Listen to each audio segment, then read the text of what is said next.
किसान साथियों, पौधों की अच्छी बढ़वार और उत्पादन के लिए सूक्ष्म पोषक तत्व अत्यंत महत्वपूर्ण होते हैं। आमतौर पर ये सूक्ष्म पोषक तत्व पौधों के लिए बहुत ही कम मात्रा में आवश्यक होते हैं, लेकिन पौधों के विकास के लिए बहुत ही महत्वपूर्ण माने जाते हैं, जिनमें जिंक सबसे ज़्यादा महत्वपूर्ण सूक्ष्म पोषक तत्व है।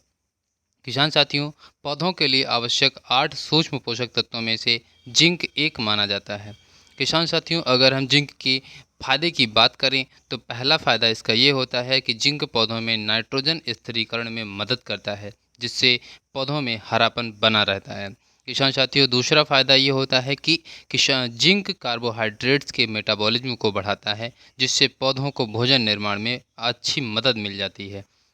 और तीसरे फायदे की बात करें तो किसान साथियों, जिंक धान में रोग प्रतिरोधक क्षमता को भी बढ़ाता है। और चौथा फायदा ये होता है कि जिंक पौधों की वृद्धि में आवश्यक एंजाइम को भी सक्रिय करने में मदद करता है।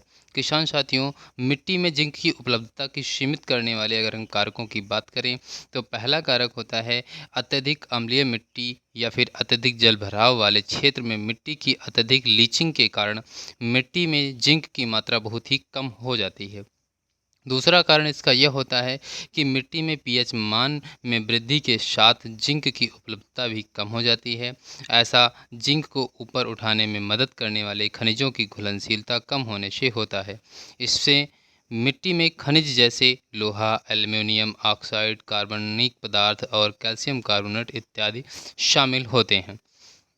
किसान साथियों, चौथे कारण की बात करें तो सीमित जड़ विकास का कारण तीव्रता, तापमान में तीव्रता और बढ़ोतरी होने पर मिट्टी में जिंक की उपयोगिता कम हो जाती है।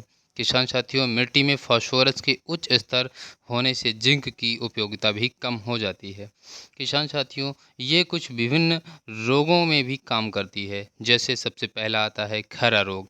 धान में जिंक की कमी से खैरा रोग हो जाता है। धान की फसल में विभिन्न प्रकार के होने वाले रोगों में से खैरा रोग फसल के लिए सबसे नुकसानदायक माना जाता है। खैरा रोग धान रोपने से 20 से 25 दिनों के अंदर दिखने लगता है। इस रोग के लग जाने से पौधों के विकास से लेकर उसका पुष्पन, फलन, परागण प्रभावित हो जाता है। किसान साथियों, पौधों में दाने नहीं बनते और उपज में भी लगभग 25 से 30% की हानि हो जाती है। इसके लिए समय रहते इसका निवारण करना अति आवश्यक होता है। किसान साथियों, बात करें कि खैरा रोग की पहचान और समाधान कैसे करें।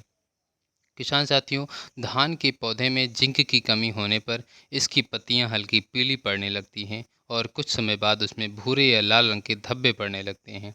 इसके अलावा पौधों का विकास भी रुक जाता है तथा बाद में ये पत्तियां सिकुड़कर मुरझाने लगती हैं।